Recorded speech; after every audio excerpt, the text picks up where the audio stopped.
നമസ്കാരം. സ്പോട്ട് ലൈവിലേക്ക് സ്വാഗതം. കണ്ണൂർ വാണിയപ്പാറ ഉണ്ണിമിശിഹാപ്പള്ളി സെമിത്തേരിയിലെ 38 നമ്പർ കല്ലറയിലെ ദുരൂഹത അകറ്റാൻ ഒടുവിൽ നടപടിയാകുന്നു. മൃതദേഹത്തിനൊപ്പം പായയിൽ പൊതിഞ്ഞ നിലയിൽ കണ്ടെത്തിയ വസ്തു പരിശോധിക്കാൻ DGPയുടെ നിർദ്ദേശം. 2020-ൽ ദുരൂഹ സാഹചര്യത്തിൽ കാണാതായ സിജോ സക്കറിയുടെ മൃതദേഹമാണ് രണ്ടാമത്തേതെന്ന് സംശയമുന്നയിച്ച് കുടുംബം രംഗത്ത് വന്നു. വാണിയപ്പാറ ഇടവകയിൽ നിന്ന് വിവാഹിതനായ കോഴിക്കോട് വിലങ്ങാട് സ്വദേശി ജോസിന്റെ തിരോധാനം സംബന്ധിച്ച് കഴിഞ്ഞ ദിവസം സ്പോട്ട് ലൈവാണ് ആദ്യം വാർത്ത പുറത്തുവിട്ടത്. ഇതിന് പിന്നാലെ കുടുംബം DGPക്ക് പരാതി നൽകുകയായിരുന്നു. ആ ബോഡി ഈ പറഞ്ഞ കാലഘട്ടങ്ങളൊക്കെ ആയിട്ട് ഏകദേശം ഒത്തുവരുന്നത് പോലെ ഞങ്ങൾക്ക് തോന്നുന്നു. എൻ്റെ ഈ ബന്ധുവാണോ എന്ന് സംശയമുണ്ട്. അതുകൊണ്ട് ഞങ്ങൾ ആ ബോഡി പുറത്തെടുത്ത് അത് DNA പരിശോധനയ്ക്ക് വിധേയമാക്കണമെന്നാണ് ഞങ്ങളുടെ ആവശ്യം. നിലവിൽ കുറ്റ്യാടി പോലീസ് സ്റ്റേഷനിൽ ഇയാളെ മിശ്രണ്യ എന്ന പേരിൽ പരാതി നിലനിൽക്കുന്നുണ്ട്. അതോടൊപ്പം ഈ കാര്യത്തിന് ഞങ്ങൾ മുഖ്യമന്ത്രിക്കും ആഭ്യന്തരമന്ത്രിക്കും DGPക്കും ഒക്കെ പരാതി കൊടുക്കാൻ പോവുകയാണ്.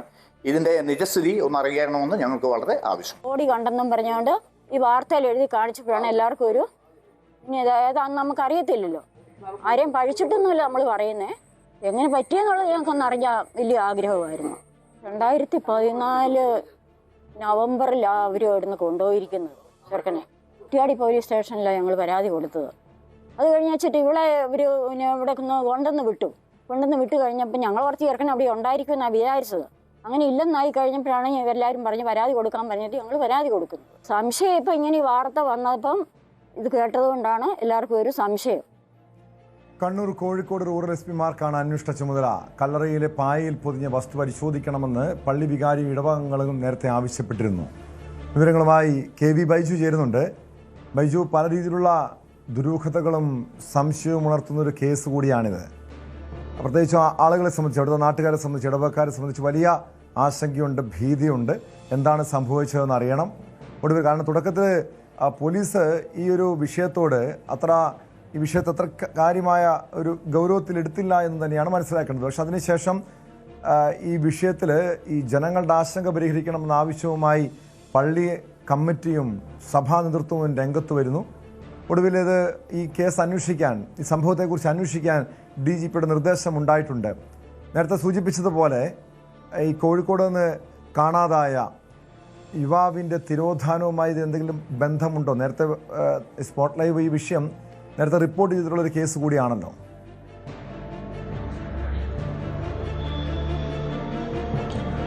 തീർച്ചയായും ടോമെ, കഴിഞ്ഞ വെള്ളിയാഴ്ച ഉച്ചയ്ക്ക് സ്പോട്ട് ലൈവ് വിശദമായി ചർച്ച ചെയ്തതാണ് സിജോസ് കറിയ എന്ന് പറയുന്ന ഇയാളെ കാണാതായതും ഇത്തരത്തിൽ ഇത് സംശയം ഇങ്ങനെ ഈ ഒരു വസ്തു അത് സിജോ കറിയുടെ മൃതദേഹമാണോ എന്ന തരത്തിലുള്ള വിശദമായ റിപ്പോർട്ട് നമ്മൾ കഴിഞ്ഞ ദിവസം ചർച്ച ചെയ്തതാണ്.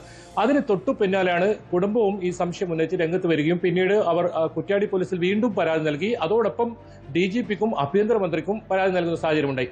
ഏതായാലും ഇപ്പോൾ ഏറ്റവും ഒടുവിലായി ഏറ്റവും പുതുതായി നൽകാൻ കഴിയുന്ന വിവരം അല്പസമയത്തിനകം കുറ്റ്യാടി പോലീസ് ഇപ്പോൾ ഈ പള്ളിയിൽ എത്തുമെന്നാണ്. ഒരു പക്ഷേ ഇന്ന് തന്നെ ഈ ഒരു പായ തുറന്ന് പരിശോധന നടന്നേക്കാം. പോലീസിനെ സംബന്ധിച്ചിടത്തോളം ഇത് നേരത്തെ ആകാമായിരുന്നു. അത് തന്നെയാണ് പള്ളി ഇടവക അംഗങ്ങളും അതുപോലെ തന്നെ പള്ളി വികാരിയും ഒക്കെ ആവർത്തിച്ച് പറഞ്ഞത്. പരാതി നേരത്തെ നൽകിയിരുന്നു. പക്ഷേ പോലീസ് അതിന് തയ്യാറായില്ല. ഇത് ദുരൂഹതയില്ല എന്ന് പറഞ്ഞ് തള്ളിക്കളയുന്ന രീതിയിലേക്കായിരുന്നു പോലീസ് പോയിരുന്നത്. പക്ഷേ ഇപ്പോൾ അങ്ങനെയല്ല. അതായത് കണ്ണൂർ അതുപോലെ തന്നെ കോഴിക്കോട് റൂറൽ SP-മാർക്ക് പ്രത്യേക ചുമതല നൽകിയിരിക്കുന്നു ഈ സംഭവവുമായി ബന്ധപ്പെട്ട് കേസന്വേഷണത്തിനായി. അതാണ് ഏറ്റവും ഗൗരവം വർദ്ധിപ്പിക്കുന്നത്. ഇന്ന് ഒരു പക്ഷേ ഈ സംഘം ഇപ്പോൾ എത്തിയാൽ ഒരു പക്ഷേ ഇന്ന് തന്നെ ഇത് പായ തുറന്ന് ഇതിനകത്ത് എന്താണ് എന്നുള്ളത്, ഈ വസ്തു എന്താണെന്നുള്ളത് ഒരു കണ്ടെത്തലിലേക്ക് പോകും. അങ്ങനെ മൃതദേഹമാണ് കണ്ടെത്തുന്നതെങ്കിൽ ഇതിൽ വലിയ തോതിലുള്ള ചുരുളഴിയും എന്ന കാര്യത്തിൽ ഒരു സംശയവുമില്ല. കാരണം ഇതാരുടെ മൃതദേഹമാണ് എന്ന ഒരു വലിയ ചോദ്യം അത് കഴിഞ്ഞ ദിവസങ്ങളിലൊക്കെ ചോദിച്ചുകൊണ്ടിരുന്നതാണ്. അത് ബലമേകുന്നതായിരിക്കും. ഇനിയിപ്പോൾ DNA ടെസ്റ്റ്, അതായത് ഈ സിജോ കറിയുടെ DNA പരിശോധന നേരത്തെ അവരുടെ ബന്ധുക്കളിൽ നിന്നും ശേഖരിച്ചിരുന്നു. അപ്പോൾ മൃതദേഹമാണെങ്കിൽ ആ മൃതദേഹത്തിൽ നിന്നും ഇത്തരം വസ്തുക്കൾ പരിശോധിച്ച് ഇത് സിജോ കറിയുടെ ആണോ എന്ന് കണ്ടെത്തണം. അങ്ങനെയാണെങ്കിൽ സിജോസ് കറിയുടെ ആണെങ്കിൽ എങ്ങനെയാണ് ഈ ഒരു മൃതദേഹം ഈ ഒരു കല്ലറക്കകത്ത് വന്നു? അത് വലിയ ചോദ്യമായിരിക്കും. ഒരു പക്ഷേ അത് വലിയ അന്വേഷണത്തിലേക്കൊക്കെ കടത്തേണ്ടി വരും. ഒരു പക്ഷേ വലിയ കൊലപാതകത്തിന്റെ ചുരുളഴിയുമോ അങ്ങനെ ദുരൂഹതകൾ ഒരുപാടുണ്ട്. ഏതായാലും 10 ദിവസമായിരിക്കുന്നു ഈ ഒരു സംഭവം നടന്നിട്ട്. പോലീസ് അനങ്ങിയില്ല. പോലീസ് വളരെ പെട്ടെന്ന് തന്നെ ഈ പായ തുറക്കാതെ തന്നെ ഇത് മൃതദേഹമാണ് 2006-ലെയും 2015-ലെയും എന്ന ഒരു കണ്ടെത്തലിലേക്ക് എത്തുകയും അതിൽ അസ്വാഭാവികമൊന്നുമില്ല എന്ന രീതിയിലേക്ക് പറയുന്ന സാഹചര്യമുണ്ടത്. പള്ളിയിൽ നിന്നുള്ള സമ്മർദ്ദമുണ്ടായി. അതോടൊപ്പം ഏറ്റവും ഒടുവിലായി നമ്മൾ പുറത്തുവിട്ട ഈ സിജോസ് കറിയയുടെ വാർത്തയുമായി ബന്ധപ്പെട്ട സംശയം അതിപ്പോൾ വലിയ തോതിൽ ഒരു അന്വേഷണത്തിലേക്ക് കടക്കുന്നു എന്ന് വേണം പറയാൻ. അങ്ങനെയാണ് ഇത് DGP തലത്തിൽ ഇടപെടൽ ഉണ്ടാകുന്നത്. 2 റൂറൽ SP-മാരുടെ നേതൃത്വത്തിൽ വലിയ സംഘം തന്നെ ഇത് പരിശോധിക്കുന്ന സാഹചര്യത്തിലേക്ക് ഇപ്പോൾ വന്നത്. എന്തായാലും ഇന്ന് ഒരു പക്ഷേ ഇന്ന് തന്നെ അത്തരം നടപടികളിലേക്ക് പോലീസ് കടന്നേക്കാം. അതല്ലെങ്കിൽ നാളത്തേക്ക് ഇതിലൊരു ഈ വസ്തു എന്താണെന്ന കാര്യത്തിൽ സംബന്ധിച്ച് ഒരു പരിശോധന ഉണ്ടാകും. അതിലൊരു ഉത്തരം കിട്ടും. ഇനിയിപ്പോൾ ഇങ്ങനെയൊരു പായൽ അസ്വാഭാവികമല്ലാത്ത വസ്തുവാണെങ്കിൽ ആ പ്രശ്നം തീർന്നു. ഇതായിരുന്നു നേരത്തെ പള്ളി വികാരി ഉൾപ്പെടെ വ്യക്തമാക്കിയിരുന്നത്. അങ്ങനെ ഇതിലൊരു ദുരൂഹത അകറ്റണമെന്ന ആവശ്യം നിരന്തരം ഇവർ ഉന്നയിച്ചിട്ടും പോലീസ് അതിൽ സ്വീകരിച്ചില്ല. പോലീസിന് ഈ വിഷയത്തെക്കുറിച്ച് പരിശോധിച്ച് ആളുകളുടെ ആശങ്ക അകറ്റുന്നത് കൊണ്ട് മറ്റ് നഷ്ടങ്ങളൊന്നുമില്ലല്ലോ. മാത്രമല്ല അത് ഏത് രീതിയിലുള്ള ചെറിയ നടപടിക്രമങ്ങൾ ഉണ്ടെങ്കിൽ പോലും ചെറിയ ഇത്തരമൊരു സംശയം അവിടെ നിലനിൽക്കുന്നത് സ്വാഭാവികമായും വിശ്വാസി സമൂഹത്തെ മാത്രമല്ല, അത് അവിടുത്തെ ആ പ്രദേശത്തുള്ളവരെ പോലും ബാധിക്കുന്ന, അവർ വലിയ ഭീതി ഉണർത്തുന്ന ഒരു സംഭവം കൂടിയാണ്. ഇത് ഈ സിജോസ് കറിയുടെ, അതായത് കോഴിക്കോട് വിലങ്ങാട് സ്വദേശി സിജോസ് കറിയുടെ തിരോധാനവുമായി ബന്ധപ്പെട്ട് കുടുംബം നൽകിയ പരാതിയെ തുടർന്നാണോ ഈ സെമിത്തേരി തുറന്ന് ഈ വിഷയത്തെക്കുറിച്ച് ഒരു വിശദമായ അന്വേഷണം നടത്താൻ, കല്ലറ തുറന്ന് ഒരു പരിശോധന നടത്താനുള്ള തീരുമാനത്തിലേക്ക് DGP എത്തിയത്?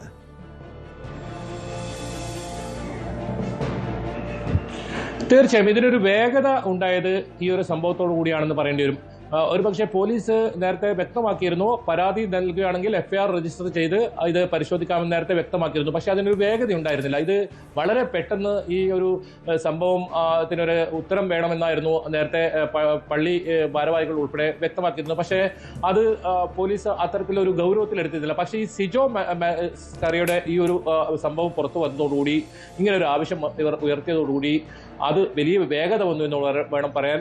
ഒരുപക്ഷെ ഇന്ന് രാവിലെയൊക്കെ ഇതിന് ഇത്തരത്തിലുള്ള തീരുമാനങ്ങളൊന്നും ഉണ്ടായിരുന്നില്ല. അല്പസമയം മുമ്പാണ് DGP നിർദ്ദേശം വിട്ടത്. അതിന് തൊട്ടു പിന്നാലെ തന്നെ കുറ്റ്യാടി പോലീസ് പള്ളിയിലേക്ക് എത്തുന്നു. അത് ഒരു പക്ഷേ ഇന്ന് തന്നെ ഒരു പക്ഷേ 3 മണി 4 മണിയോട് കൂടി അത്തരം പരിശോധന നടന്നേക്കാം. ഏതായാലും ഫോറൻസിക് ഉൾപ്പെടെ ഇവിടെ എത്തിയിട്ടും കാര്യമായ കണ്ടെത്തലുകൾ എന്താണ് ഈ പായയുടെ അകത്ത് ഉള്ളതെന്ന് അവർക്ക് മനസ്സിലാക്കാൻ സാധിച്ചില്ല. എന്തായാലും 93 മൃതദേഹങ്ങളാണ് ഈ സെമിത്തേരിയിൽ മൊത്തമായി സംസ്കരിച്ചിട്ടുള്ളത്. അത് രജിസ്റ്ററിൽ അത്തരം വിവരങ്ങളും ഉണ്ട്. ഇനി ഈ ഒരു പരിശോധനയിൽ ഇനി DNA പരിശോധന വരുന്ന മുൻപ് തന്നെ 94 മൃതദേഹങ്ങളാണ് ഈ ഒരു സംഭവവുമായി ബന്ധപ്പെട്ട് ഇങ്ങനെ ഒരു പരിശോധനയിൽ കണ്ടെത്തുന്നതെങ്കിൽ വളരെ എളുപ്പമാണ് ഒരു അസ്വാഭാവികത അവിടെ നടന്നിട്ടുണ്ട് എന്ന കാര്യത്തിൽ. അങ്ങനെ പോലീസിന് കൃത്യമായ ഒരു കണ്ടെത്തലിലേക്ക് എത്താൻ സഹായിക്കുന്ന ഒരു രീതിയാണ്. ഇതെന്താണ് ഈ പായക്കകത്തുള്ള വസ്തു എന്ന് തുറന്നു നോക്കിയാൽ തന്നെ ഇതിൽ വലിയ തോതിലുള്ള അന്വേഷണത്തിൽ കടക്കാൻ പറ്റും. വലിയ പഴക്കം ഉണ്ട് എന്ന് തോന്നുന്നില്ല. കാരണം ഈ സിജോ കറിയ കാണാതായ ആ ഒരു സമയം അത് വെച്ച് നോക്കുമ്പോൾ ഏകദേശം അത് ഒത്തുചേരുന്നുണ്ടെന്നാണ് ഒരു രീതിയിലുള്ള ഒരു നിഗമനം. അതായത് 2014-ലാണ് സിജോസ് കറിയ ഇവിടത്തേക്ക് വിവാഹം കഴിച്ചത്. സ്വന്തം വീട്ടിൽ നിന്നും ഈ ഒരു സംഭവം, ഈ കേസ് ഉയർന്നു വരുന്നത് കഴിഞ്ഞ ദിവസം ഈ ഇടവക പള്ളിയിൽ ഒരു കുടുംബക്കല്ലറ, ഒരാളുടെ സംസ്കാര ചടങ്ങുമായി ബന്ധപ്പെട്ട് കുടുംബക്കല്ലറ തുറന്ന് പരിശോധിച്ചപ്പോഴാണ് ഇങ്ങനെ പായയിൽ പൊതിഞ്ഞ നിലയിൽ ഒരു അസ്വാഭാവികമായി എന്തോടെ കണ്ടെത്തിയത്. പക്ഷേ ഇത് എത്ര നാളിന് ശേഷമാണ് ഈ കല്ലറ തുറന്നതെന്ന് അറിയണം. കാരണം ഇതിനു മുൻപ് അവിടെ എത്ര നാൾ മുൻപാണ് ഒരാളെ അവിടെ സംസ്കരിച്ചതെന്ന കാര്യത്തെക്കുറിച്ചൊക്കെ ഒരു വിശദമായ ഒരു കൃത്യമായ വിവരങ്ങൾ ലഭ്യമായിട്ടുണ്ട്. മാത്രമല്ല ഈ സിജോസ് കറിയെ കാണാതായത് ഏകദേശം ഒരു 5-6 വർഷങ്ങൾക്ക് മുമ്പെന്നാണ് മനസ്സിലാക്കാൻ കഴിയുന്നത്. അന്ന് ഈ വിഷയത്തെക്കുറിച്ച് പോലീസ് വിശദമായ അന്വേഷണം നടത്തിയിരുന്നില്ലേ? കുടുംബം പരാതി നൽകിയിരുന്നില്ലേ? ഇത് ആരിലേക്കാണ് ഈ സംശയം നീങ്ങുന്നത്?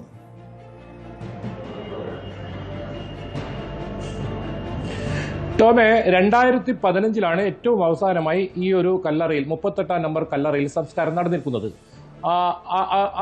അതിന് മുമ്പ് 2006-ൽ, ഈ 2006 എന്ന് പറയുമ്പോൾ ടോമിനതറിയാം, ഇത്രയും വർഷം 20 വർഷത്തോളം ഈ ഒരു മൃതദേഹം അതിനകത്ത് അങ്ങനെ കിടക്കില്ല. അത് അലിഞ്ഞ് ഇല്ലാതാകും. അത് മാത്രമല്ല, ഒരു മൃതദേഹം അവിടെ ഉണ്ടെങ്കിൽ പിന്നീട് അതിന് തൊട്ട് സമീപത്തായി മറ്റൊരു മൃതദേഹം സംസ്കരിക്കുന്ന ഒരു രീതി ക്രിസ്ത്യ ആചാരപ്രകാരമില്ല. കാരണം അത് ഒരു അനാദരവാണ്, മൃതദേഹത്തോട് കാണിക്കുന്ന അനാദരവാണ്. ഇതിപ്പോൾ നമ്മൾ ഈ പായൽ കെട്ടിയ ഫോട്ടോ നമുക്ക് കണ്ടാൽ തന്നെ മനസ്സിലാകും. അത് ഒരു പക്ഷേ അത്രത്തോളം കയറൊക്കെ വെച്ച് കെട്ടിയ രീതിയിലാണുള്ളത്. അങ്ങനെ ഒരു ക്രിസ്ത്യൻ പള്ളിയിൽ, ഒരു സെമിത്തേരിയിൽ പവിത്രമായ ഒരു ചടങ്ങായി നടത്തുന്നതാണ്. അവർക്ക് ആ രീതിയിലുള്ള അന്തിമോപചാരം ഒക്കെ അർപ്പിക്കുന്നതാണ്. അങ്ങനെ ഗ്രീൻ പ്രോട്ടോക്കോളൊക്കെ നിലനിർത്തിക്കൊണ്ടാണ് ഇത്തരം സംസ്കാരങ്ങളൊക്കെ നടക്കുന്നത്. അങ്ങനെ ഒരു രീതിയെ നമുക്ക് ഈ ഫോട്ടോ വരുമ്പോൾ കാണുന്നില്ല. അത് തന്നെയാണ് പള്ളി വികാരിയും പറയുന്നത്. അദ്ദേഹം തുടക്കത്തിൽ തന്നെ അദ്ദേഹത്തിന് വലിയ സംശയം ഉണ്ടായിരുന്നു. പക്ഷെ അദ്ദേഹത്തിന് അത് തുറന്നു പറയുന്നതിൽ പരിമിതി ഉണ്ടായിരുന്നു. എങ്കിലും സംശയം പ്രകടിപ്പിച്ചുകൊണ്ടായിരുന്നു. ഇതിൽ ദുരൂഹതയുണ്ടെന്ന് അദ്ദേഹം ആവർത്തിച്ച് വ്യക്തമാക്കുന്നത്. പോലീസ് ദുരൂഹതയില്ല എന്ന് പറഞ്ഞ് ഈ കേസ് ക്ലോസ് ചെയ്യാൻ നോക്കുമ്പോഴും പള്ളി വികാരിയാണ് ഇതിൽ മുൻകൈയെടുത്ത് ഇതിൽ നിയമ നടപടിയുമായി മുന്നോട്ട് പോവും. ആ വസ്തു അത് തുറന്ന് പരിശോധിക്കണമെന്ന് കൃത്യമായ നിലപാടെടുത്തത് ആ പള്ളി വികാരിയാണ്. അതോടൊപ്പം ഇടവക അംഗങ്ങളാണ്, നാട്ടുകാരാണ്. അവർക്ക് ആ സംശയം മാറ്റിയേ തീരൂ. കാരണം ഇത് സോഷ്യൽ മീഡിയയിൽ വലിയ തോതിൽ പ്രചരിച്ചിരുന്നു. ടോം നേരത്തെ ചോദിച്ച പോലെ ഈ സിജോന്റെ തിരോധാനവുമായി ബന്ധപ്പെട്ട് കുറ്റ്യാടി പോലീസ് കേസ് രജിസ്റ്റർ ചെയ്തിരുന്നു. അതായത് 2014 അവിടെ വിവാഹം കഴിച്ചു വരുന്നു. പിന്നെ വീട്ടുകാരുമായി, അവർ സ്വന്തം വീട്ടുകാരെ ബന്ധവുമില്ല, അവിടെ തന്നെയായിരുന്നു. അത്യാവശ്യം കേസുകളൊക്കെ ഉണ്ട് ഇയാൾക്കെതിരെ എന്നാണ് നമ്മൾ മനസ്സിലാക്കുന്നത്. 2021 കൂടിയാണ് ഈ കുടുംബം ഈ സിജോ സ്കറിയയെ കുറിച്ച് അന്വേഷിക്കുന്നതും പിന്നീട് അവർ വീട്ടുകാർ പറയുന്നത് ഒരു കടയിലേക്ക് എന്ന് പറഞ്ഞു പോയ സിജോ സ്കറിയ പിന്നീട് വന്നില്ല എന്നാണ് പറയുന്നത്. അതിൽ തന്നെ ഒരു ദുരൂഹതയുണ്ട്. ഒരുപക്ഷെ അത്തരം മൊഴികളൊക്കെ ഇനി പോലീസിന് എടുക്കേണ്ടി വരുമായിരിക്കും. അങ്ങനെ പിന്നീട് ഈ കുടുംബം, ഈ ബന്ധുക്കൾ പരാതി നൽകുന്നു. കുറ്റ്യാടി പോലീസ് ആദ്യം അന്വേഷണം ഊർജിതമായി തന്നെ ഉണ്ടായിരുന്നു എന്ന് ഇവർ പറയുന്നുണ്ട്. പക്ഷെ പിന്നീട് സ്വാഭാവികമാണ്, ഏത് കേസ് പരിശോധിച്ചു കഴിഞ്ഞാലും അതിന്റെ തുടക്കത്തിൽ ഉണ്ടാകുന്ന ഒരു വേഗത പിന്നീട് ഉണ്ടാകാറില്ല. അത് തന്നെയാണ് ഇതിലും സംഭവിച്ചത്. പിന്നീട് സിജോ സ്കറിയ തിരോധാനവുമായി ബന്ധപ്പെട്ട വാർത്തകൾ അല്ലെങ്കിൽ അത്തരം വിവരങ്ങൾ ഇല്ലാതായി. ഇപ്പോൾ ഇങ്ങനെ ഒരു സംഭവം വന്നപ്പോൾ ഈ ഒരു കഴിഞ്ഞ ദിവസം നമ്മൾ റിപ്പോർട്ട് ചെയ്ത പ്രകാരം ഇങ്ങനെ ഒരാളെ തിരോധാനം ഉണ്ടായി എന്ന കൂടി ഇവർ ശ്രദ്ധയിൽപ്പെട്ടതോടുകൂടിയാണ് ഇവർക്ക് സംശയം ഇരട്ടിച്ചത്. അങ്ങനെയാണ് ഇവർ ഇതിൽ വരുന്നതും ഇവർ പരാതിയുമായി മുന്നോട്ട് വരുന്ന ഒരു സാഹചര്യം ഉണ്ടായത്. ഇവർക്ക് ഇപ്പോൾ ഏതെങ്കിലും തരത്തിൽ ആരെയും കുറ്റപ്പെടുത്താനോ ഒന്നും ഇവർ ഇപ്പോൾ തയ്യാറല്ല. അവർ പറയുന്ന ഇത്രയേ ഉള്ളൂ, ആ വസ്തു അത് തുറന്ന് പരിശോധിച്ച് അതിൽ സിജോയുടെ മൃതദേഹമാണോ എന്ന് അവർക്ക് അറിയണം. അത്ര മാത്രമേ അവരിപ്പോൾ ആവശ്യപ്പെടുന്നുള്ളൂ. അതല്ലെങ്കിൽ ആരെങ്കിലും കുറ്റപ്പെടുത്താനോ അത്തരം കാര്യങ്ങളിലേക്കൊന്നും അവർ മുതിരുന്നില്ല. അത് അവരുടെ പ്രതികരണത്തിൽ തന്നെ മനസ്സിലാക്കാം. നമുക്ക് അവരുടെ ബന്ധുക്കളുടെ എല്ലാം പ്രതികരണം വന്നിട്ടുണ്ട്. സിജോയുടെ ഫോട്ടോവും നമുക്ക് ലഭിച്ചിട്ടുണ്ട്. ഈ കാണാതായി എന്ന് പറയുന്ന ആ ഫോട്ടോ ആണ് കാണുന്നത്. എന്തായാലും ഇതിൽ ഈ പള്ളി വികാരി പറയുന്നതും ഇടവക അംഗങ്ങൾ പറയുന്നതും നാട്ടുകാർ പറയുന്നതും അതോടൊപ്പം ഏറ്റവും ഒടുവിലായി ഈ സിജോയുടെ കുടുംബം പറയുന്നതും ഒറ്റ കാര്യമാണ്, ഈ വസ്തു പരിശോധിക്കുക. ഇനിയിപ്പോൾ അത് മൃതദേഹമാണെങ്കിൽ അതിൽ DNA പരിശോധന നടത്തുക, അതിലൊരു വ്യക്തത വരുത്തുക. ഇതാണ് ഇവരുടെ ആവശ്യം. എന്നാലും ആ ആവശ്യം നിറവേറാൻ പോകുന്നു. ഈ അന്വേഷണത്തിൽ ഒരു വേഗത വരുന്നു എന്ന് വേണം മനസ്സിലാക്കാൻ. നേരത്തെ സൂചിപ്പിച്ചതുപോലെ തന്നെ ഒരു പക്ഷേ ഇന്ന് തന്നെ ഇത് തുറന്ന് പരിശോധിച്ചേക്കാം. നമുക്കിതിനൊരു ഉത്തരം കിട്ടിയേക്കാം. ഇനി മൃതദേഹമാണെങ്കിൽ വലിയ ഇത്തരത്തിലുള്ള നടപടികളിലേക്ക് പോലീസിന് കടക്കേണ്ടി വരും. DNA പരിശോധന ഉൾപ്പെടെ ഇൻക്വസ്റ്റ് നടത്തേണ്ടി വരും, പോസ്റ്റ്മോർട്ടം നടത്തേണ്ടി വരും, അതിൽ കൃത്യമായ പരിശോധനകൾ നടത്തേണ്ടി വരും. അതിൽ ആരുടേതാണ് ഈ മൃതദേഹം നൽകിയത്. കണ്ണൂർ വാണിയപ്പാറ ഉണ്ണിമിശിഹ പള്ളിയിൽ കല്ലറയ്ക്കുള്ളിൽ, സെമിത്തേരിയിലെ കല്ലറയ്ക്കുള്ളിൽ അസ്വാഭാവികമായി പായയിൽ പൊതിഞ്ഞ നിലയിൽ ഒരു വസ്തു കണ്ടെത്തിയുമായി ബന്ധപ്പെട്ട കേസിന് അതിൽ ചില വ്യക്തത വരാനുള്ള നീക്കങ്ങളിലേക്ക് നീങ്ങുന്നു. സംഭവത്തെക്കുറിച്ച് വിശദമായി അന്വേഷിക്കാൻ DGPയുടെ ഉത്തരവുണ്ടായിരിക്കുന്നു. കോഴിക്കോട് വിലങ്ങാട് നിന്ന് 6 വർഷം മുൻപ് കാണാതായ വിലങ്ങാട് സ്വദേശിയായിട്ടുള്ള സിജോ സ്കറിയയുടെ തിരോധാനവുമായി ബന്ധപ്പെട്ടും ഈ സംഭവത്തോടെ ചുരുളഴിയുമെന്ന ഒരു പ്രതീക്ഷയുണ്ട്. കാരണം കുടുംബം കുറേ നാളുകളായി അവർ ഈ ആവശ്യം ഉന്നയിച്ചിരുന്നു. എന്താണ് സിജോയ്ക്ക് സംഭവിച്ചതെന്ന കാര്യത്തിൽ അവ്യക്തത ഉണ്ടായിരുന്നു. പക്ഷെ എന്തായാലും അത് സിജോയുടെ മൃതദേഹമാണെങ്കിൽ അല്ലെങ്കിൽ സിജോയെ മറ്റെന്തെങ്കിലും അനിഷ്ട സംഭവങ്ങൾ ഉണ്ടായിട്ടുണ്ടെങ്കിൽ എന്താണ് സംഭവിച്ചത്, അതിന് പിന്നിൽ ആരാണ്, ഇക്കാര്യങ്ങളിലൊക്കെ ഒരു വ്യക്തത വരേണ്ടതാണ്. കോഴിക്കോട് താമരശ്ശേരിയിൽ വിമുക്ത ഭടൻ ഗോപാലൻ കുഴഞ്ഞു വീണ് മരിച്ച സംഭവത്തിൽ CCTV ദൃശ്യങ്ങൾ പുറത്തു വന്നിട്ടും അന്വേഷണം നടത്താതെ പോലീസ്. മരുമകൻ പരസ്യമായി അധിക്ഷേപിച്ചതിന് തൊട്ടു പിന്നാലെയാണ് ഗോപാലൻ കുഴഞ്ഞു വീണതെന്ന് CCTV ദൃശ്യങ്ങളിൽ കാണാം. ഭാര്യയെ മർദ്ദിക്കുന്നതും ദൃശ്യങ്ങളിലുണ്ട്. ഒടുക്കിയത് സംഭവത്തിൽ ബേക്കൽ പോലീസ് അസ്വാഭാവിക മരണത്തിന് കേസെടുത്ത് അന്വേഷണം ആരംഭിച്ചു. +1 ആദ്യത്തെ 2 അലോട്ട്മെന്റിലും റിൻസയ്ക്ക് സീറ്റ് ലഭിച്ചിരുന്നില്ല. ഇതിന്റെ മനോവിഷമത്തിലായിരിക്കും ജീവനൊടുക്കിയതെന്നാണ് സംശയിക്കുന്നത്. വിവരങ്ങളുമായി KV ബൈജു ചേരുന്നു. ബൈജു, സ്വാഭാവികമായും ഈ 10ാം ക്ലാസ് കഴിയുന്ന കുട്ടികളെ സംബന്ധിച്ച് ഏറ്റവും വലിയൊരു ആശങ്ക ഇതാണ്. +1 പഠനം, ഉപരിപഠനം, അതിന് അഡ്മിഷൻ കിട്ടുമോ? നല്ല സ്കൂളിൽ അവരാഗ്രഹിക്കുന്ന വീടിനടുത്തുള്ള സ്കൂളിൽ അഡ്മിഷൻ കിട്ടിയില്ലെങ്കിൽ സ്വാഭാവികമായി അതിൻ്റെ വലിയ മാനസിക സമ്മർദ്ദം ആ കുട്ടികളെ അലട്ടാം. പക്ഷെ അവർക്ക് അഡ്മിഷൻ കിട്ടുമെന്ന കാര്യത്തിൽ യാതൊരു സംശയവുമില്ല. അതിൻ്റെതായ നടപടിക്രമങ്ങളുണ്ട്. പക്ഷേ ഇത്തരമൊരു വിഷയം ഇത് തന്നെയാണ്, ഈ അഡ്മിഷൻ വൈകിയതാണ് അല്ലെങ്കിൽ 2 അലോട്ട്മെൻറ്റിലും സീറ്റ് ലഭിക്കാതിരുന്നതാണ് റിൻസയെ മാനസികമായി തളർത്തിയത്. അതാണ് ജീവനെടുക്കാനുള്ള കാരണമെന്ന് ഉറപ്പിക്കാൻ കഴിയുന്നുണ്ടോ? ആത്മഹത്യക്കുറിപ്പോ മറ്റോ കണ്ടെത്താൻ കഴിഞ്ഞിട്ടുണ്ടോ?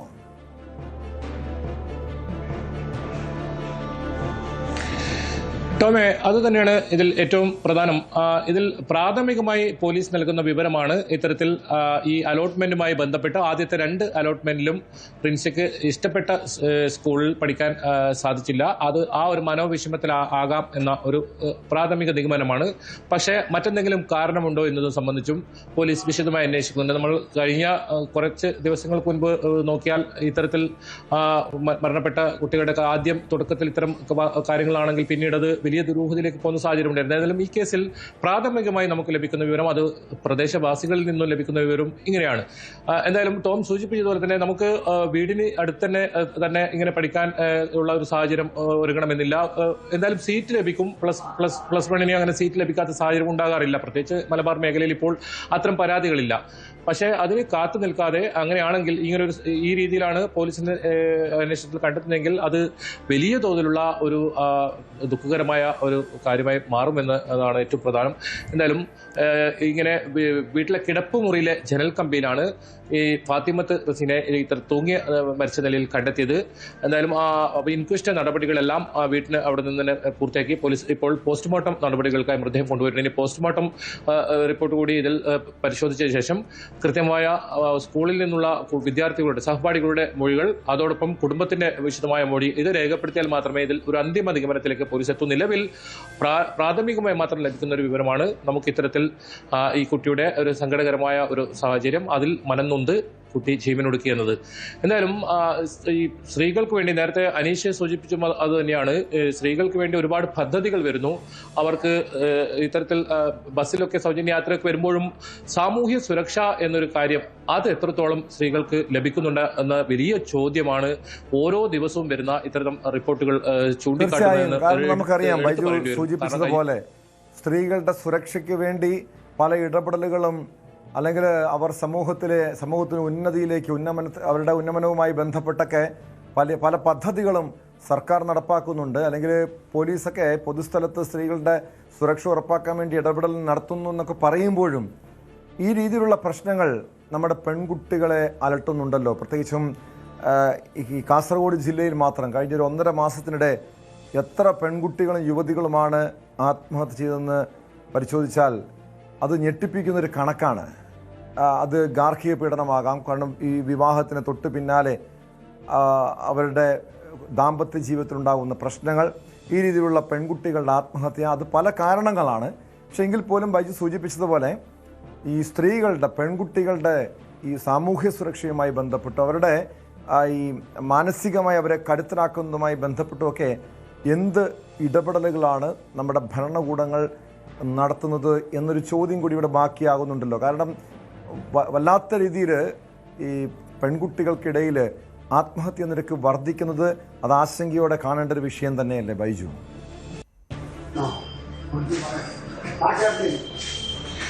തീർച്ചയായും ടോമി, അത് സംസ്ഥാനത്തുടനീളം പരിശോധിച്ചാൽ അതിലേക്ക് തന്നെയാണ് വിരൽ ചൂണ്ടുന്നത്. നമുക്ക് കാസർഗോഡേക്ക് മാത്രം വന്നു കഴിഞ്ഞാൽ തന്നെ 6ഓളം ഭർത്തൃമതികളാണ് ഇത്തരത്തിൽ ജീവനൊടുക്കുന്ന സാഹചര്യമുണ്ടായത്. ഒരു പക്ഷേ നിസാരമായ പ്രശ്നങ്ങൾ പോലും അവർക്ക് പരിഹരിക്കപ്പെടാൻ ആളുകളില്ല, അതല്ലെങ്കിൽ ഏതെങ്കിലും ഒരു സാമൂഹ്യ നീതി വകുപ്പൊക്കെ ഉണ്ടെങ്കിലും അവർക്ക് ഒരു ആവശ്യത്തിന് അല്ലെങ്കിൽ അവർക്കൊരു പിന്തുണയുമായി എത്തുന്നില്ല എന്ന് വേണം ഇത്തരം കാര്യങ്ങൾ പരിശോധിച്ചാൽ മനസ്സിലാക്കാൻ. അതോടൊപ്പം ഏറ്റവും അവസാനമായി നമ്മൾ തന്നെ റിപ്പോർട്ട് ചെയ്തൊരു വാർത്തയാണ് 20 വയസ്സുകാരിയായ പെൺകുട്ടി അവൾക്ക് പഠിക്കാൻ ഒരുപാട് ആഗ്രഹമുണ്ടായിരുന്നു. പക്ഷേ ആ സമയത്ത് അവർക്കൊരു വിവാഹം ഉറപ്പിക്കുന്നു. അങ്ങനെ അതിൽ മനംനൊന്ത് ജീവനൊടുക്കുന്ന ഒരു സാഹചര്യം. അങ്ങനെ ഓരോ സംഭവത്തിൽ നോക്കിയാലും സ്ത്രീകൾക്ക് പ്രത്യേക പരിഗണന നൽകുന്നതെന്ന് പറയുമ്പോഴും അവർക്ക് ഇത്തരം പ്രശ്നങ്ങൾ ഉണ്ടായാൽ അത് നേരിടാനും അല്ലെങ്കിൽ അത്തരം വേദികൾ അവർക്ക് കുറഞ്ഞു വരുന്നു അല്ലെങ്കിൽ ഇല്ല എന്ന് തന്നെ പറയേണ്ടി വരും. അത് തന്നെയാണ് ഇത്തരം ജീവനൊടുക്കുന്ന സാഹചര്യത്തിലേക്ക് അവർ പോകുന്നത്. പലപ്പോഴും 30 വയസ്സിന് താഴെ, അതായത് ഇപ്പോൾ 16 വയസ്സുള്ള കുട്ടിയാണ് ഇപ്പോൾ ഈ ജീവനൊടുക്കിയിരിക്കുന്നത്. ഇങ്ങനെ പെൺകുട്ടികളാണ് ഇതെല്ലാം ജീവനൊടുക്കുന്നത് എന്നതും ആശങ്കപ്പെടുത്തുന്ന ഒരു സംഭവമാണ്. ഈ ടോം സൂചിപ്പിച്ചതുപോലെ തന്നെ ഇവർക്ക് കൃത്യമായ ഇതിൽ രീതിയിലുള്ള ഒരു പിന്തുണ അവർക്ക് ലഭിക്കുന്നുണ്ടോ എന്ന കാര്യത്തിൽ വലിയ ചോദ്യം തന്നെയാണത്. അത്തരം പിന്തുണകൾ അവർക്ക് പ്രതിസന്ധി ഘട്ടങ്ങളിൽ ഉണ്ടാകേണ്ടതുണ്ട്. അങ്ങനെ നൽകാൻ സർക്കാർ തന്നെ ഒരു വകുപ്പുണ്ടായിട്ടും അത് എത്രത്തോളം പ്രാവർത്തികമാക്കുന്നുണ്ട് അല്ലെങ്കിൽ ഫലപ്രദമായാണ് അത് ഉപയോഗിക്കുന്നത് എന്ന ചോദ്യമൊക്കെ ഉയരുകയാണ്. എന്നാലും അങ്ങേയറ്റം ദുഃഖകരമായ ഒരു സംഭവം തന്നെയാണ് ബേക്കൽ മൗവലിലെ ഈ 16 വയസ്സുകാരിയുടെ ജീവനൊടുക്കിയ സംഭവം. അത് ഒരു പക്ഷേ ഇപ്പോൾ പ്രാഥമികമായി ലഭിക്കുന്ന വിവരമാണ്. ഇങ്ങനെ ഒരു +1 സീറ്റ് ഇഷ്ടപ്പെട്ട സ്ഥലത്ത് ഒന്നാമത്തെയും രണ്ടാമത്തെയും അലോട്ട്മെന്റിൽ ഇടം പിടിക്കാൻ സാധിച്ചില്ല. ആ മനോവിഷമത്തിൽ ഇങ്ങനെ ജീവനൊടുക്കുന്നത് പ്രാഥമികമായ വിവരമാണ്. ഇതിനപ്പുറം ഇതിലെന്തെങ്കിലും സംഭവങ്ങളുണ്ടോ എന്നതും പോലീസ് അന്വേഷണത്തിൽ കണ്ടെത്തേണ്ടതുണ്ട്. അങ്ങനെയെങ്കിൽ അത് വലിയ ദാരുണമായൊരു സംഭവം തന്നെയാണ്. ഏതായാലും വലിയ സങ്കടം ആണ്. ആർക്കും പ്രതീക്ഷിക്കാത്ത രീതിയിലുള്ള ഒരു വേർപിരിയൽ. വളർന്ന് വലിയ പ്രതീക്ഷകളോടെ സുഹൃത്തുക്കളോടൊപ്പം സ്കൂളിൽ പോയി നല്ല മാർക്ക് നേടി വിവരങ്ങൾ നൽകിയത്. കുടുംബത്തിൻ്റെ വേദന മനസ്സിലാക്കാൻ കഴിയുന്നതാണ്. വലിയ പ്രതീക്ഷയോടെ മകളെ അവർ വളർത്തുന്നു. അവളുടെ ഉന്നത പഠനം, പ്രത്യേകിച്ച് SSLC പരീക്ഷയിൽ വിജയം നേടി +1 പ്രവേശനത്തിന് വേണ്ടി കാത്തിരിക്കുകയായിരുന്നു. അതിനിടെയാണ് ഈ ദാരുണമായ സംഭവം ഉണ്ടായത്. കൊച്ചിയിൽ അങ്കണവാടിയിൽ 3.5 വയസ്സുകാരിക്ക് നേരെ ലൈംഗിക അതിക്രമം. വാർത്തയിലേക്ക് എത്താം ഇടവേളയ്ക്ക് ശേഷം.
കൊച്ചിയിൽ അങ്കണവാടിയിൽ 3.5 വയസ്സുകാരിക്ക് നേരെ ലൈംഗിക അതിക്രമമെന്ന് പരാതി.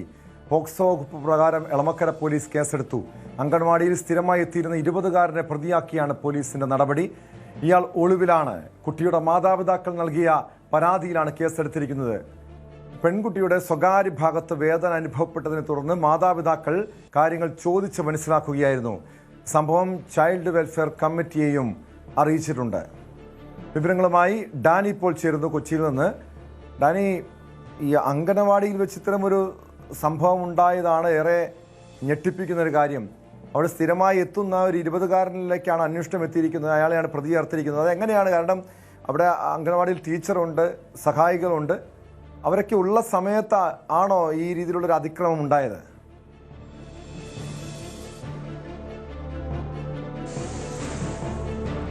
ടോം, ലഭ്യമാവുന്ന വിവരങ്ങൾ അനുസരിച്ച് അവിടുത്തെ ഒരു ജീവനക്കാരിയുടെ മകനിലേക്കാണ് അന്വേഷണം ചെല്ലുന്നത്.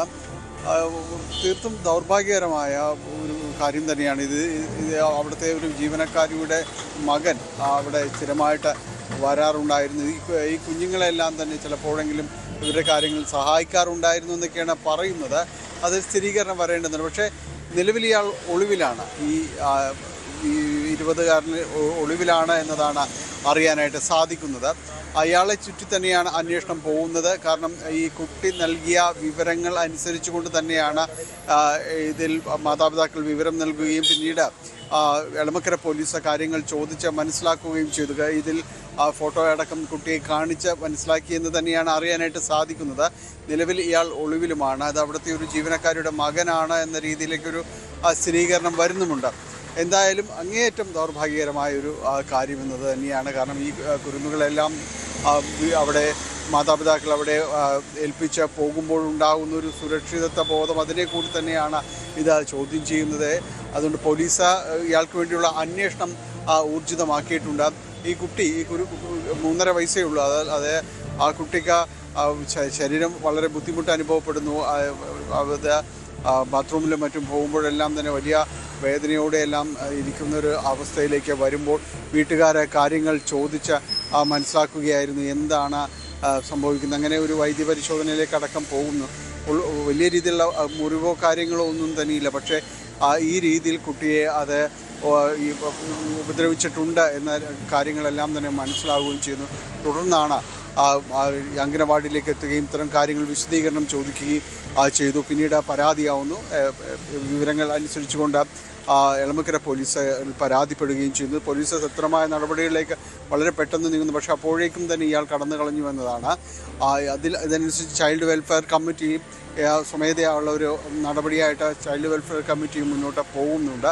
എന്തായാലും ഇത് തുടക്കത്തിൽ പറഞ്ഞതുപോലെ ഇത് നമ്മുടെ കുട്ടികളെല്ലാം ഇത്തരം അംഗനവാടികളിലേക്കും മറ്റും ഏൽപ്പിച്ചു പോകുമ്പോൾ അനുഭവപ്പെടുന്നൊരു അരക്ഷിതാവസ്ഥ തന്നെയാണ് ഇത് കാണുന്നത്. ഇതുപോലുള്ള ആളുകൾ ഈ ഇത്തരം പരിസരങ്ങളിൽ ഉണ്ടാകുന്ന അല്ലെങ്കിൽ ഈ ഇത്തരം കേന്ദ്രങ്ങളുമായി ഇടപെടുമ്പോൾ അതിൽ നിയന്ത്രണങ്ങൾ ഉണ്ടാകേണ്ടതാണ്.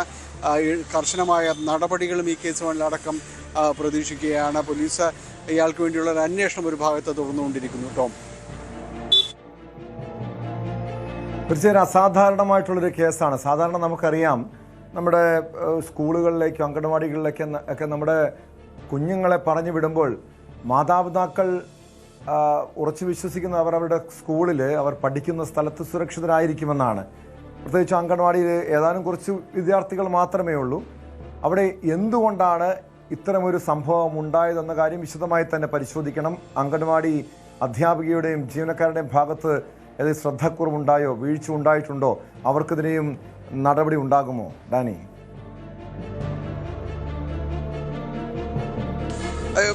കൃത്യമായും നടപടികൾ ഉണ്ടാകേണ്ടതല്ലേ ടോം? കാരണം എന്ന് വെച്ചാൽ ഈ രീതിയിൽ ഒരാൾ അവിടെ പെരുമാറുന്നുണ്ടെങ്കിൽ ഇത് മാത്രമാണോ പരാതി? ഒരുപക്ഷെ പരാതിയായിട്ട് വരുന്ന ഇത് മാത്രമായിരിക്കും. ഇയാൾ മറ്റാരോടെങ്കിലുമൊക്കെ ഈ രീതിയിൽ പെരുമാറിയിട്ടുണ്ടോ എന്നതടക്കം പരിശോധിക്കപ്പെടേണ്ടതാണ്. കാരണം ഇതൊരുപക്ഷെ ഒരു കൃത്യമായി ഇയാളുടെ ഒരു സ്വഭാവ വൈകൃതങ്ങളിൽപ്പെട്ടതായിരിക്കാം. അങ്ങനെയെങ്കിൽ ഇയാൾ അവിടെ സ്ഥിരമായിട്ട് വരുന്ന ഒരാളാണെന്നതെല്ലാം തന്നെ പറയുന്നുണ്ട്. അതെല്ലാം പരിശോധിക്കപ്പെടേണ്ടതാണ്. ഉത്തരവാദിത്തപ്പെട്ടവർ, ഈ അംഗനവാടിക്ക് ചുമതലപ്പെട്ടവരെല്ലാം ഇതിന് മറുപടി നൽകേണ്ടതാണ്. കാരണം ഈ അംഗനവാടിയിലേക്ക് എത്തുന്ന കുട്ടികൾ, നമുക്കറിയാം നമ്മുടെ കുട്ടികളെല്ലാം തന്നെ ഈ അംഗനവാടിയിലേക്ക് വിടുന്നെല്ലാം സമയത്ത് നമ്മൾ ഭക്ഷണം കഴിക്കുന്ന സമയത്ത് നമ്മളും ആ സമയത്ത് പ്രതീക്ഷിക്കും അവർ കഴിച്ചിട്ടുണ്ടാകാം. ഒരു സമയത്ത് അവർ ഇപ്പോൾ മകൾ അല്ലെങ്കിൽ മകൻ ഭക്ഷണം കഴിച്ച് ഉറങ്ങുകയാകാം. അങ്ങനെയെല്ലാം തന്നെ അവരെ തിരിച്ചവിടെ വിളിക്കാൻ പോകുന്നത് വരെ അവരുടെ ഒരു ടൈം ടേബിള് മാതാപിതാക്കൾ അത് സ്വയം പകർത്തി എപ്പോഴും കുഞ്ഞ് അവിടെയാണെങ്കിൽ കൂടിയും അവരെ ശ്രദ്ധിക്കുക. ഇവിടെ നിന്ന് ഇപ്പോൾ ഉറങ്ങുകയായിരിക്കാം, ഭക്ഷണം കഴിക്കുകയായിരിക്കാം, കളിക്കുകയായിരിക്കാം എന്നെല്ലാം പറഞ്ഞ് ഒരകലത്തിൽ നിന്ന് അവരെ ശ്രദ്ധിച്ചുകൊണ്ടിരിക്കുന്നവർ തന്നെയാവും എല്ലാവരും തന്നെ, എല്ലാ മാതാപിതാക്കളും തന്നെ. അപ്പോൾ ഇത്തരം ഈ സംഭവങ്ങൾ അങ്ങേയറ്റം വേദനാജനകമാണ്. ഇതിൽ കൃത്യമായ നടപടികളടക്കം ഉണ്ടാകേണ്ടതാണ്. ഇതിൽ യാതൊരു രീതിയിലുള്ള വിട്ടുവീഴ്ചകളും പാടില്ലാത്തതാണ്. കാരണം ഇത് ഒരു അംഗനവാടിയുടെ 3.5 വയസ്സ് മാത്രം പ്രായമുള്ള ഒരു കുട്ടികൾക്ക് നേരെ ഈ രീതിയിലുള്ള അതിക്രമങ്ങൾ ഉണ്ടാകുമ്പോൾ അതിന് നോക്കിയിരിക്കാനാവില്ല. വൈകാതെ തന്നെ ഇയാൾ പിടിയിലാകുമെന്ന് തന്നെയാണ് പോലീസും പറയുന്നത്. ഇയാൾക്ക് വേണ്ടിയുള്ള തെരച്ചിൽ തുടരുന്നുണ്ട്. ഒപ്പം ടോം സൂചിപ്പിച്ചതുപോലെ ഇതിന് ഉത്തരവാദികളാണ്. അവർക്ക് അറിയില്ല എന്ന് പറഞ്ഞുകൊണ്ട് മാറി നിൽക്കാൻ കഴിയില്ല എന്ന് തന്നെയാണ്. അവിടെയുള്ള ഈ അധ്യാപികമാർ, അതിന് ചുമതലപ്പെട്ടവർ, ഇവരെല്ലാം ഈ കുട്ടികളെ കൊണ്ടാക്കി പോകുമ്പോൾ കൃത്യമായും അവിടെ എന്ത് നടക്കുന്നു, അല്ലെങ്കിൽ അവിടെ വരുന്നവരാരൊക്കെയാണ്, അവരുടെ സ്വഭാവം എന്താണ് അവരുടെ ട്രാക്ക് റെക്കോർഡ്, ഇതെല്ലാം തന്നെ പരിശോധിക്കപ്പെടേണ്ടതാണ്.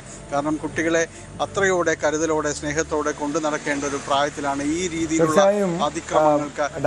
നമുക്കറിയാം ഈ അംഗനവാടികളിൽ വളരെ സാധാരണക്കാരായിട്ടുള്ള കുടുംബങ്ങളിലെ കുഞ്ഞുങ്ങളെയാണ് ഈ അംഗനവാടികളിലേക്കൊക്കെ പറഞ്ഞയക്കുന്നത്.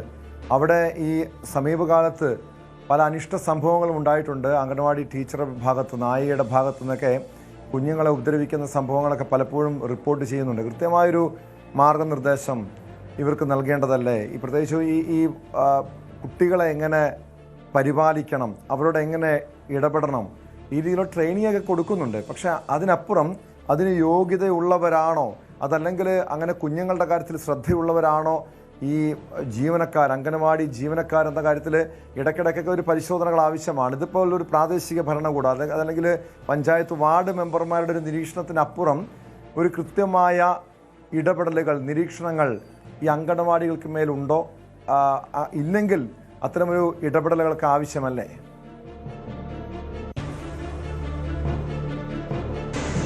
തീർച്ചയായും വേണം കേട്ടോ. കാര്യം വെച്ചാൽ ഇതൊരു നിരീക്ഷണം വേണം.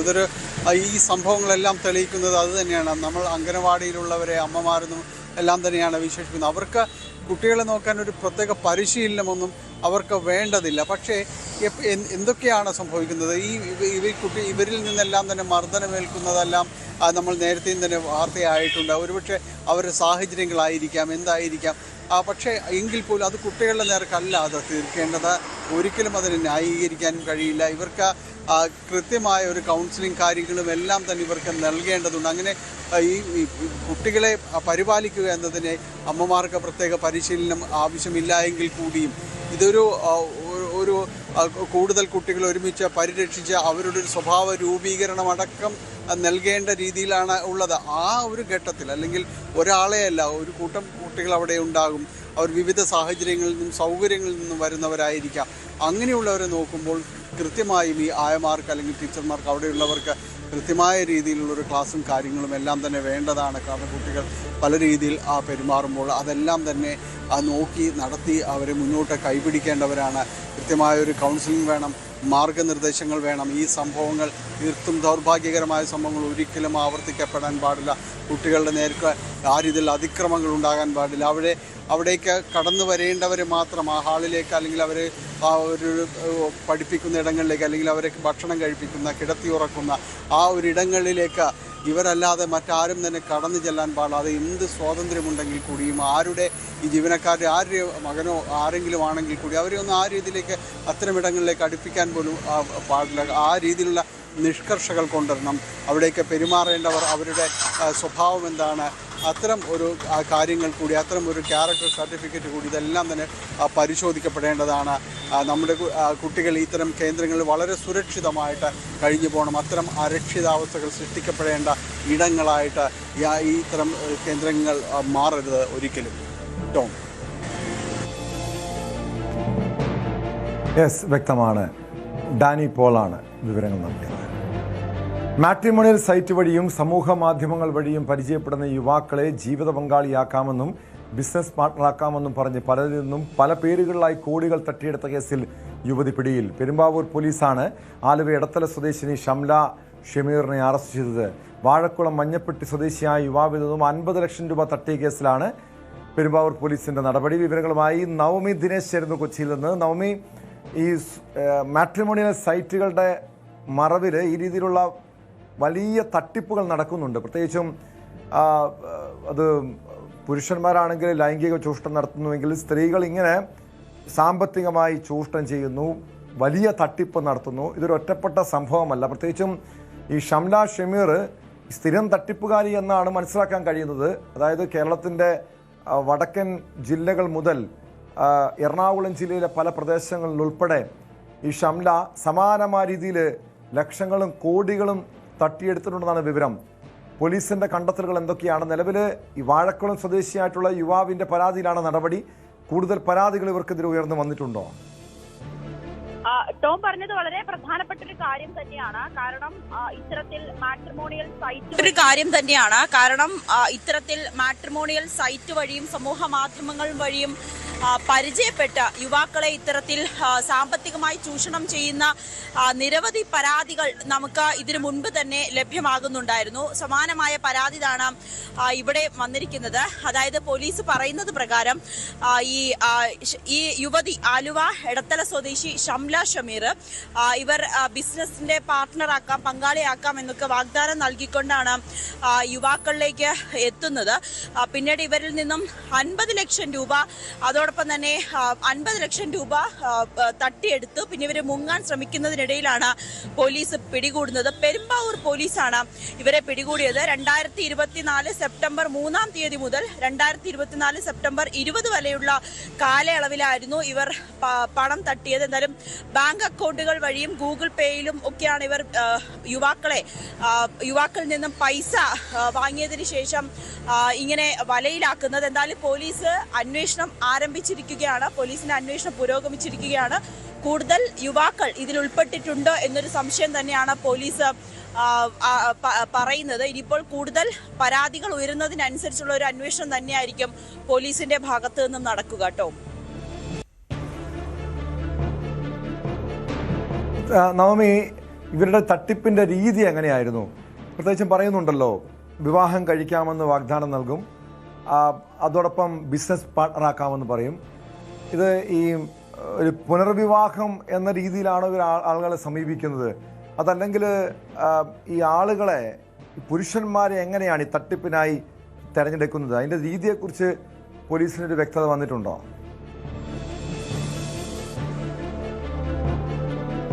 പോലീസ് പറയുന്നത്, അതായത് ഓൺലൈൻ മാധ്യമങ്ങളിലൂടെ, അതായത് ഈ പറയുന്ന സോഷ്യൽ മീഡിയയിലൂടെ ഇത്തരത്തിൽ ബന്ധപ്പെടാറുണ്ട്. മാട്രിമോണിയൽ സൈറ്റ് വഴി യുവാക്കളെ ബന്ധപ്പെടാറുണ്ട്. ഇവരുമായിട്ട് ആദ്യം ഒരു സൗഹൃദം സൃഷ്ടിക്കും. അതിനുശേഷം ഇവരിൽ നിന്നും ഓരോ തവണയും ഇവരെ വിശ്വാസത്തിലെടുക്കും. വിവാഹം കഴിക്കാൻ തനിക്ക് സാമ്പത്തികമായി വളരെ ബുദ്ധിമുട്ടാണ്, നമുക്ക് ഒന്നിച്ച് ജീവിക്കാം, അത്തരത്തിലുള്ള വാഗ്ദാനങ്ങൾ നൽകിക്കൊണ്ട് പിന്നീട് താൻ ഒരു ബിസിനസ് നടത്തുകയാണ്, ആ ബിസിനസിന്റെ പങ്കാളിയാക്കാം, അങ്ങനെ പല തരത്തിലുള്ള വാഗ്ദാനങ്ങൾ നൽകിക്കൊണ്ടാണ് ഇവർ ഇത്തരത്തിൽ യുവാക്കളുമായി സൗഹൃദം കൂടുന്നതും അവരിൽ നിന്നും പണം തട്ടുകയും ഒക്കെ ചെയ്യുന്നത്. ഈ എറണാകുളത്തെ ഒരു മോളിലേക്ക് ക്യാരി ബാഗുകൾ എത്തിക്കുന്നതിന്റെ ഓർഡർ വാങ്ങി നൽകാമെന്ന് പറഞ്ഞ് ആലുവ സ്വദേശിയിൽ നിന്നും 11 ലക്ഷം രൂപ തട്ടിയെടുത്തു എന്നുകൂടി പോലീസ് പറയുന്നുണ്ട്. ഈ തട്ടിയെടുത്ത തുകകളെല്ലാം തന്നെ ഇവർ ആഡംബര ജീവിതം നയിക്കാനാണ് ഉപയോഗിക്കുന്നത് എന്നുള്ളതാണ് ഏറ്റവും പ്രധാനപ്പെട്ട കാര്യം.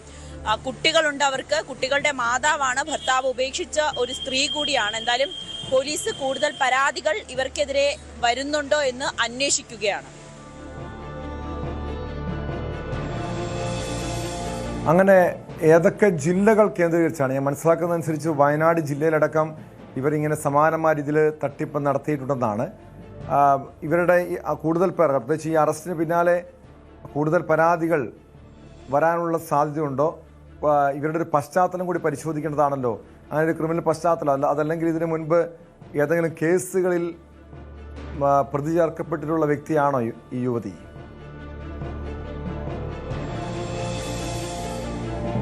പോലീസ് അത്തരം കാര്യങ്ങളൊന്നും പുറത്തു വിട്ടിട്ടില്ല. ഇവര് മുൻപും 2 കേസുകളുണ്ട്, 2 കേസുകൾ ഉൾപ്പെട്ടിട്ടുണ്ടെന്ന് പോലീസ് അന്വേഷിക്കുന്നുണ്ട്. പക്ഷെ അതിൽ കൂടുതൽ വ്യക്തത വരുന്നില്ല. പോലീസിന് അങ്ങനെ ഒരു സംശയമുണ്ട്. പക്ഷെ പോലീസ് അത് അന്വേഷിച്ച ശേഷം കൂടുതൽ വിവരങ്ങൾ കൈമാറാമെന്നാണ് അറിയിച്ചിരിക്കുന്നത്. വയനാട്, കോതമംഗലം, ആലുവ ഉൾപ്പെടെയുള്ള പ്രദേശങ്ങളിലാണ് ഇവർ പ്രധാനമായും തട്ടിപ്പ് നടത്തിക്കൊണ്ടിരിക്കുന്നത്. ഈ സോഷ്യൽ മീഡിയയിലൂടെ പരിചയപ്പെടുന്ന യുവാക്കളെയാണ് ഇവർ കൂടുതലായും ഇവരുടെ കെണിയിലേക്ക് വീഴ്ത്തുന്നത്. എന്തായാലും പോലീസ് ഇവരുടെ സമൂഹ മാധ്യമങ്ങൾ, ഒപ്പം ഈ കൂടുതൽ യുവാക്കൾ ഇവരിലേക്ക് പരാതിയുമായി എത്തുന്നുണ്ടോ എന്നൊക്കെ പരിശോധിക്കുന്നുണ്ട്. അപ്പം ഇവരുടെ ബാങ്ക് അക്കൗണ്ടുകൾ വഴിയും ഗൂഗിൾ പേയിലും ഒക്കെ വിശദമായ ഒരു പരിശോധന നടത്തും എന്നാണ് പോലീസ് പറയുന്നത്. ഇതൊരു വലിയൊരു തട്ടിപ്പ് തന്നെയാണ് ഈ യുവതി ഈ സോഷ്യൽ മീഡിയ ഉപയോഗിച്ചുകൊണ്ട്, അല്ലെങ്കിൽ മാട്രിമോണിയൽ സൈറ്റുകൾ ഉപയോഗിച്ചുകൊണ്ട് യുവാക്കളെ ചൂഷണം ചെയ്യുന്ന ഒരു തരത്തിലേക്ക് തന്നെയാണ് യുവതി ഒരു ക്രിമിനൽ എന്ന് തന്നെ നമുക്ക് അതിനെ പറയാം. ആ രീതിയിലേക്കാണ് ഈ യുവതിയെ അറസ്റ്റ് ചെയ്തിരിക്കുന്നത്. എന്തായാലും പോലീസിന്റെ അന്വേഷണം പുരോഗമിച്ചുകൊണ്ടിരിക്കുകയാണ് കേട്ടോ. വ്യക്തമാണ്. നവമി ദിനേശാണ് വിവരങ്ങൾ നൽകിയത്. ഈ മാട്രിമോണിയൽ സൈറ്റുകൾ ഈ വിവാഹിതരാകാൻ കാത്തിരിക്കുന്ന യുവതിയുവാക്കളെ സംബന്ധിച്ച് വളരെ സഹായകരമാണ്. പക്ഷെ അതിൻ്റെ മറവിൽ ഇത്തരമൊരു തട്ടിപ്പ് കൂടി ഉണ്ടെന്ന് ആളുകൾ തിരിച്ചറിയണം, മനസ്സിലാക്കണം. പ്രത്യേകിച്ചും പുരുഷന്മാരുടെ കാര്യത്തിലാണെങ്കിൽ ഈ രീതിയിൽ ഈ ഷംനയെ പോലെയുള്ള യുവതികൾ പല കെണികളും ഒരുക്കുന്നുണ്ട്, സാമ്പത്തികമായി ചൂഷണം ചെയ്യുന്നുണ്ട്. അതോടൊപ്പം സ്ത്രീകളെ ലൈംഗികമായി ചൂഷണം ചെയ്യുന്നവരെയും അവരെ സാമ്പത്തികമായി ചൂഷണം ചെയ്യുന്നവരെയും കാണാൻ കഴിയും. പ്രത്യേകിച്ചും അത് പുനർവിവാഹത്തിൻ്റെ പേരിലുള്ള സൈറ്റുകൾ, അല്ലെങ്കിൽ അങ്ങനെ പുനർവിവാഹം ആഗ്രഹിക്കുന്നവരെ സംബന്ധിച്ചാണ്. അവരാണ് കൂടുതലായും ഇത്തരം കെണികളിൽ, തട്ടിപ്പുകളിൽ വീഴുന്നത്. ജാഗ്രത പാലിക്കാൻ എല്ലാവരും ശ്രദ്ധിക്കണം. കൊച്ചിയിൽ നടിയെ ആക്രമിച്ച കേസിൽ ശിക്ഷാവിധി മരവിപ്പിക്കണമെന്ന പ്രതികളുടെ ആവശ്യത്തിൽ ഹൈക്കോടതി വാദം കേൾക്കും. പൾസർ സുനി ഉൾപ്പെടെയുള്ള പ്രതികളുടെ ഹർജിയിലാണ് വാദം കേൾക്കാനായി അപ്പീൽ 2 ആഴ്ചയ്ക്ക് ശേഷം പരിഗണിക്കും. വിവരങ്ങളുമായി ആജ്ഞ രവീന്ദ്രൻ ചേരുന്നുണ്ട്. ആജ്ഞ, ഈ നടിയാക്രമണ കേസിൽ ശിക്ഷയിൽ ദിലീപ് ഉൾപ്പെടെയുള്ളവരെ വെറുതെ വിട്ട നടപടിക്കെതിരെ ഒരു വശത്ത് അതിജീവിതയുടെ നിയമപോരാട്ടം നടക്കുന്നുണ്ട്, മറുവശത്ത് പക്ഷേ ശിക്ഷാവിധി മരവിപ്പിക്കണമെന്ന ആവശ്യവുമായി പ്രതികളും രംഗത്തെത്തിയിരിക്കുന്നു. ഹൈക്കോടതിയിൽ അവർ അപ്പീൽ നൽകിയിരിക്കുന്നു. എന്താണ് അതിൽ സൂചിപ്പിക്കുന്നത്? ഇനി 2 ആഴ്ചയ്ക്ക് ശേഷമാണുള്ള കേസ് പരിഗണിക്കുന്നത്. വിശദാംശങ്ങൾ.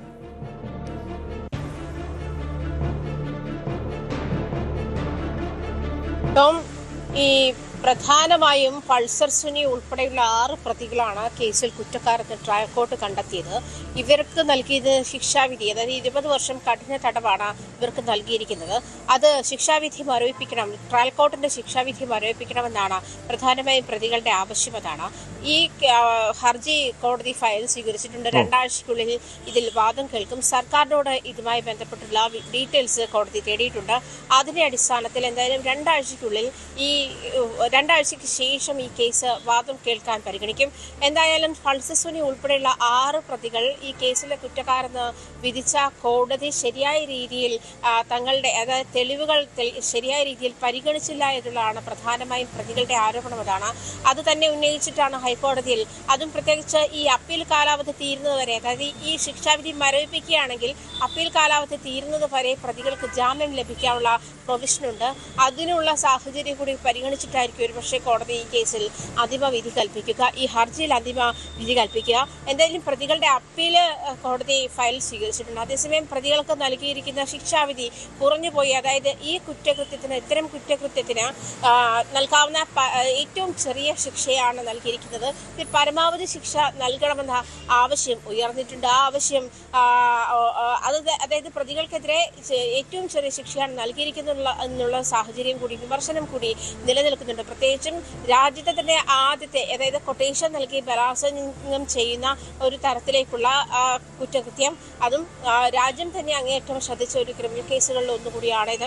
അങ്ങനെ ഒരു സാഹചര്യത്തിൽ പ്രതികൾക്ക് അത് വേണ്ട തരത്തിൽ അതിജീവിതയ്ക്ക് നീതി കിട്ടാത്ത തരത്തിലുള്ള ശിക്ഷാവിധിയാണ് ട്രയൽ കോർട്ടിന്റെ ഭാഗത്തു നിന്ന് ഉണ്ടായത് എന്നുള്ള വിമർശനവും ശക്തമാണ്. ആ സാഹചര്യത്തിൽ എന്തായാലും ഈ അപ്പീൽ നടക്കുന്ന കാലഘട്ടത്തിൽ ഇതുമായി ബന്ധപ്പെട്ടുള്ള ശിക്ഷാവിധി മരവിപ്പിക്കുകയാണെങ്കിൽ പ്രതികൾക്ക്, അതായത് പൾസർ സുനി ഉൾപ്പെടെയുള്ള 6 പ്രതികൾക്ക് ഇതുമായി ബന്ധപ്പെട്ട ജാമ്യം ലഭിക്കാം. ജാമ്യം, അതായത് അപ്പീൽ തീരുന്നതുവരെ, അപ്പീൽ പരിഗണിച്ച് തീരുന്നതുവരെ ജാമ്യ കാലാവധി അവർക്ക് അനുഭവിക്കുകയും ചെയ്യാം എന്നുള്ളൊരു ലൂപ്പ് ഹോളാണ് ഇതിലുള്ളത്. അത് ഉപയോഗപ്പെടുത്താനാണ് പ്രതികളുടെ നീക്കമെന്നാണ് മനസ്സിലാക്കാൻ കഴിയുന്നത്. എന്തായാലും 2 ആഴ്ചയ്ക്കുള്ളിൽ, 2 ആഴ്ചയ്ക്ക് ശേഷം ഈ കേസ് കോടതി പരിഗണിക്കുമ്പോൾ സർക്കാരിന്റെ അഭിപ്രായം കൂടി ഈ വിഷയവുമായി ബന്ധപ്പെട്ട കോടതി തീർച്ചയായും ആദ്യം സൂചിപ്പിച്ചതുപോലെ തുടക്കം മുതൽ തന്നെ ഈ കേസുമായി ബന്ധപ്പെട്ട് ഉയർന്നു വന്ന ആക്ഷേപം പ്രതികൾക്ക് ശിക്ഷ കുറഞ്ഞുപോയി. മാത്രമല്ല ദിലീപ് ഉൾപ്പെടെയുള്ള പ്രതികളെ വെറുതെ വിട്ട നടപടി, ഈ വിഷയത്തിൽ എന്തായാലും പ്രോസിക്യൂഷൻ അപ്പീൽ നൽകിയിട്ടുണ്ട്. ആ രീതിയിലുള്ള നടപടികളുമായി ഒരു വശത്ത് മുന്നോട്ട് പോകുന്നു. ഈ പ്രതികളുടെ അപ്പീൽ പരിഗണിക്കുന്നതിനൊപ്പം തന്നെ പ്രോസിക്യൂഷൻ്റെ നിലപാട് വേറെ നിർണായകം തന്നെ ആയിരിക്കുമല്ലോ. നിലവിൽ ഈ കേസുമായി ബന്ധപ്പെട്ട് ഈ പ്രോസിക്യൂഷൻ്റെ അപ്പീലിന്മേൽ, അല്ലെങ്കിൽ അതിജീവിതം നൽകിയ അപ്പീലിന്മേലൊക്കെ നടപടികളിലേക്ക് ഹൈക്കോടതി കടന്നിട്ടുണ്ടോ?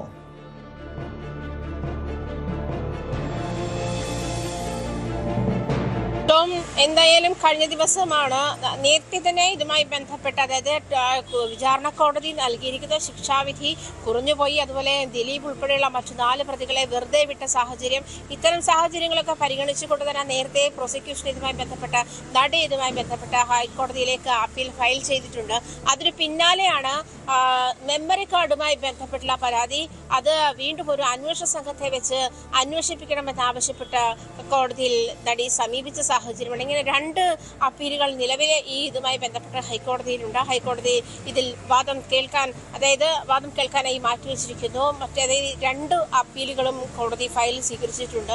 അതിന് പുറമെയാണ് ഇപ്പോൾ ഈ പ്രതികൾ രംഗത്തെത്തിയിരിക്കുന്നത്. പ്രതികൾക്ക്, അതായത് പൾസർ സുനി ഉൾപ്പെടെയുള്ള ആളുകൾ ആരോപിക്കുന്നത് തങ്ങൾക്കെതിരെ കള്ളം ചുമത്തി, അത് കള്ളക്കുറ്റമാണ് ചുമത്തിയിട്ടുള്ളത്. തങ്ങൾ കുറ്റം ചെയ്തിട്ടില്ല, തങ്ങളെ വെറുതെ വിടേണ്ട സാഹചര്യമുണ്ട്, കേസിൽ തങ്ങൾ പ്രതികളല്ല തുടങ്ങിയ കാര്യങ്ങളാണ് പൾസർ സുനി ഉൾപ്പെടെയുള്ള 6 പ്രതികൾ ഉന്നയിക്കുന്നത്. 2025 ഡിസംബറിൽ ഇതുമായി ബന്ധപ്പെട്ടുള്ള വിധി പുറത്തു വരുമ്പോഴാണ് പൾസർ സുനി ഉൾപ്പെടെയുള്ള 6 പ്രതികൾ കുറ്റക്കാരാണ് എന്ന് കോടതി വിധിക്കുന്നതും. മാത്രമല്ല ദിലീപ് ഉൾപ്പെടെ 7ാം പ്രതി മുതലുള്ള ആളുകൾ, ദിലീപ് ഉൾപ്പെടെയുള്ള പ്രതികൾ, ദിലീപ് കേസിൽ 8ാം പ്രതിയാണ്, പ്രതികൾ ഉൾപ്പെടെയുള്ള ആളുകളെ വെറുതെ വിടുന്ന സാഹചര്യമുണ്ടായത്.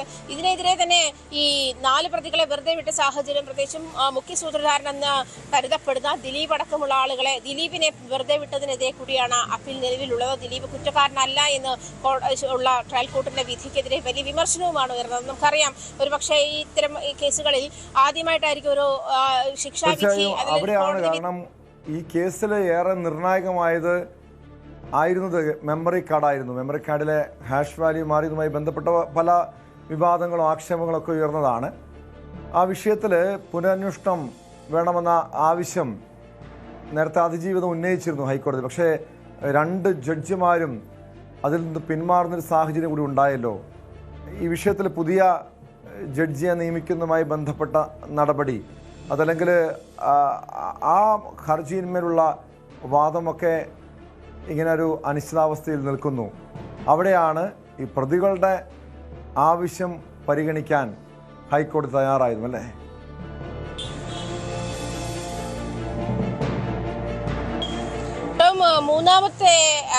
മൂന്നാമത് ഹൈക്കോടതി ചീഫ് ജസ്റ്റിസ് നിർദ്ദേശിച്ച ജഡ്ജി ഈ കേസ് വാദം കേൾക്കാൻ തയ്യാറാണ് എന്ന് അറിയിച്ചിട്ടുണ്ട്. അതിൽ കേസിൽ അതിജീവിതയുടെ ആവശ്യം അംഗീകരിച്ചിട്ടുണ്ട്. അതായത് മെമ്മറി കാർഡുമായി ബന്ധപ്പെട്ടുള്ള അതിജീവിതയുടെ ആവശ്യം, അതിൽ SITയെ നിർത്തിക്കൊണ്ട് അന്വേഷണം ആവശ്യപ്പെട്ടുകൊണ്ടാണ്, SIT ഇതുമായി ബന്ധപ്പെട്ടുള്ള അന്വേഷണം നടത്തണമെന്ന് ആവശ്യപ്പെട്ടുകൊണ്ടാണ് അതിജീവിത ഹൈക്കോടതി സമീപിച്ചത്. അതിൽ 3ാമത്തെ ജഡ്ജി, അതായത് ഹൈക്കോടതി ഈ കേസുമായി ബന്ധപ്പെട്ടുള്ള ഹർജി ഫയലിൽ സ്വീകരിച്ചു കഴിഞ്ഞു. ഇനി അതിനുള്ള നടപടിക്രമങ്ങളാണ് നടക്കാനുള്ളത്. മറ്റൊരു കാര്യം എന്ന് പറയുന്നത്, മെമ്മറി കാർഡുമായി ബന്ധപ്പെട്ട് ഉയർന്നു വന്നിരുന്ന ആശങ്കകൾ അത് പരിഹരിക്കാതെയും പരിഗണിക്കാതെയും കേസിലെ പ്രധാന തെളിവ് എന്ന് പരിഗണിച്ചിരുന്ന മെമ്മറി കാർഡിന്റെ മെമ്മറി കാർഡ് ടാമ്പറിംഗുമായി ബന്ധപ്പെട്ടുണ്ടായ ഇഷ്യൂസ് അത് പരിഹരിക്കാതെയാണ് ഇതിൽ ട്രയൽ കോർട്ട് അന്തിമ വിധിയിലേക്ക് പോകുന്ന മറ്റൊരു ആവശ്യവുമായി ബന്ധപ്പെട്ട മെമ്മറി കാർഡ് പരിശോധനയ്ക്ക് അയച്ചപ്പോഴാണ് ഫോറൻസിക് സയൻസ് ലാബ് ഇത്തരത്തിൽ മെമ്മറി കാർഡ് ടാമ്പറിംഗുമായി ബന്ധപ്പെട്ട വിഷയങ്ങൾ കണ്ടെത്തുന്നത്. 3 തവണയാണ് മെമ്മറി കാർഡ് ടാമ്പർ ചെയ്തിട്ടുള്ളത്. ഹാഷ് വാല്യൂ 3 തവണ മാറിയിട്ടുണ്ട്. ഒന്ന് അങ്കമാലി മജിസ്ട്രേറ്റ് ലീന റഷീദ്, മറ്റൊന്ന് ശിരസ്ദാർ താജുദ്ദീൻ, മറ്റൊന്ന് കോടതിയിലെ തന്നെ സീനിയർ ക്ലർക്ക് മഹേഷ് മോഹൻ. ഈ 3 പേരാണ്, അതും കോടതിയുടെ സമയത്ത് അല്ലാതെ രാത്രി കാലങ്ങളിലാണ് മെമ്മറി കാർഡ് ഉപയോഗിച്ചതെന്ന് സമയമടക്കം കണ്ടെത്തിയിട്ടുണ്ട്. അതിൽ അന്വേഷണം വേണമെന്ന് അന്ന് ഹൈക്കോടതിയെ സമീപിക്കുകയും ഹൈക്കോടതി അതിൽ ഉത്തരവിടുകയും വിചാരണ കോടതി ജഡ്ജ് ഹണിയം വർഗീസ് തന്നെയായിരുന്നു ഇതുമായി ബന്ധപ്പെട്ടുള്ള അന്വേഷണം നടത്തിയതെന്നും റിപ്പോർട്ട് സമർപ്പിച്ചത്. പക്ഷേ അതിൽ തുടർ നടപടികൾ ഉണ്ടായില്ല. പ്രത്യേകിച്ചും കോടതിയുടെ തൊണ്ടി മുതലാണത്. അതുമായി ബന്ധപ്പെട്ടുള്ള അന്വേഷണം സമർപ്പിച്ചപ്പോഴും ഇതിനെതിരെ നടപടിയെടുത്തിട്ടില്ല ഹണിയം വർഗീസ് എന്നുള്ളതായിരുന്നു അതിജീവിതയുടെ പ്രധാനപ്പെട്ട പരാതി. ആ പരാതിയുമായി ബന്ധപ്പെട്ടാണ് അതിജീവിത ഒരു ഉപഹർജി സമർപ്പിച്ചത്. പക്ഷെ അന്ന് ഹൈക്കോടതി ആ ഉപഹർജി തള്ളുന്ന സാഹചര്യം വേണ്ടത്. പ്രത്യേകിച്ചും ഇതൊരു ഉപഹർജിയായിട്ടല്ല വരുന്നത്, ഹർജിയായി, അതായത് പ്രധാനപ്പെട്ട ഒരു ഹർജിയായി തന്നെ വീണ്ടും ഫയൽ ചെയ്യണമെന്ന് ഹൈക്കോടതി എന്ന് ആവശ്യപ്പെട്ടു. പക്ഷേ ഈ പ്രൊസീഡിംഗ്സ് ഇങ്ങനെ പെൻഡിംഗിൽ നിൽക്കുന്ന സമയത്താണ് ഇതുമായി ബന്ധപ്പെട്ട രവീന്ദ്രനാണ് വിവരങ്ങൾ നൽകിയത്. കൊച്ചിയിൽ നടിയെ ആക്രമിച്ച കേസിൽ ശിക്ഷാവിധി മരവിപ്പിക്കണമെന്ന പ്രതികളുടെ ആവശ്യത്തിലാണ് ഹൈക്കോടതി വാദം കേൾക്കുക. ഈ വാദം കേൾക്കാനായി അപ്പീല് 2 ആഴ്ചയ്ക്ക് ശേഷം പരിഗണിക്കും. സ്പോട്ട്ലൈറ്റ് പൂർണ്ണമാവുന്നു. നമസ്കാരം.